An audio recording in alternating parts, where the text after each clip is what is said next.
It's Thursday, so that means we're back in Lynn Matava's kitchen. Lynn is a nutrition educator with the University of Maryland Extension. And if you're looking for a quick and fun breakfast recipe that you can head out the door with, then Lynn has the perfect recipe for you. Let's check it out. If breakfast is a struggle for you, I've got a quick and easy idea that's great for breakfast or even lunch on the go. What we're going to make today are some mini crustless quiches, and these are super simple to make. There's a load of different variations for them, and we're just going to do a very simple one today. We're going to use 2 eggs. I've got some ricotta cheese. This would be great with a little bit of cottage cheese instead of the ricotta. And we've got some leftover broccoli, and that's pretty much it except for our seasonings.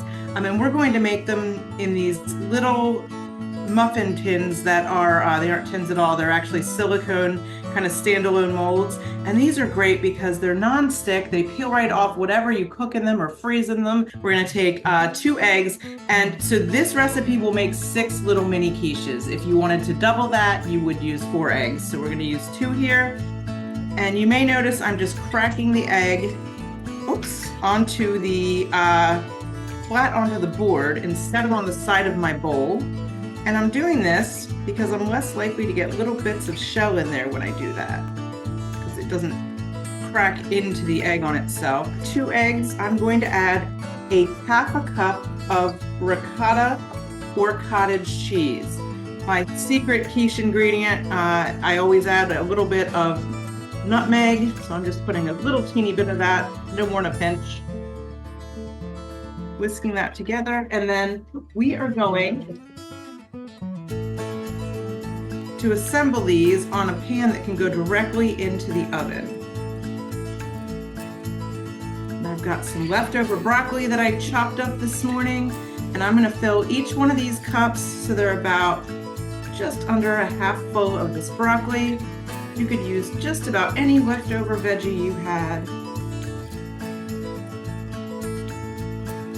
would be really good in here.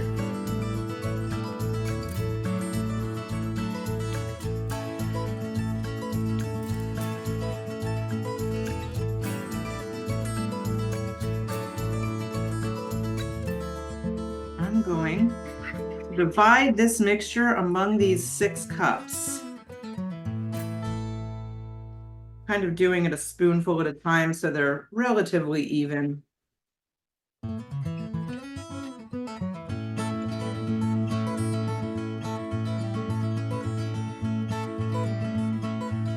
We're just going into a 400-degree oven for about 12 to 15 minutes until they're fully set.